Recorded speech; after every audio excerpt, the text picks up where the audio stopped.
Assalomu alaykum do'stlar. Sizlar bilan Santaboy do'stlar. Telefonlaring 45 yoki 35 FPS sifatsiz grafikada kontentlaring, ya'ni videolaring rekka chiqmayaptimi?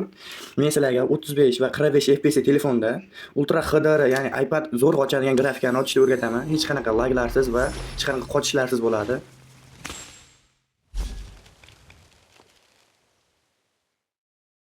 Sizga Zarchiver ilovasi kerak bo'ladi. Ilovani yuklab bo'lgandan so'ng Telegramga kiramiz va poiskka Santaboy 01 deb yozamiz. Chiqqan kanalga kirib zip fayl yuklab olamiz. Yuklab bo'lgandan so'ng Zarchiver ilovasini ustiga bosib 120 FPS plus. Keyin bu yerda mana bu dumaloqni ustiga bosamiz va bosganimizdan so'ng Android data PUBG ning o'zining pastda original fayl bo'ladi, papkasi. Ustiga bosamiz va bu yerda yana o'sha tugmani bosamiz. Barcha fayllarga qo'llamoqqa bosib, almashtirmoq tugmasini bosamiz. Olamiz. Ko'rganlaringdek qora kachesva bo'lib qoladi. Buni to'g'rilasa bo'ladi.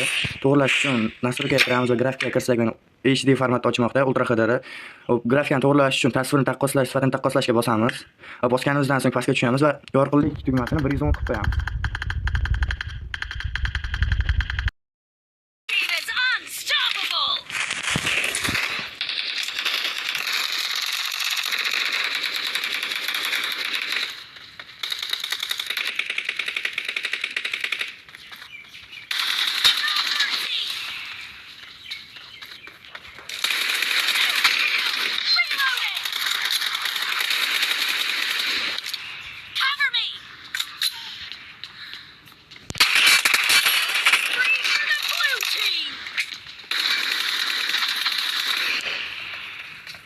Shunchaki hamisha tezkor.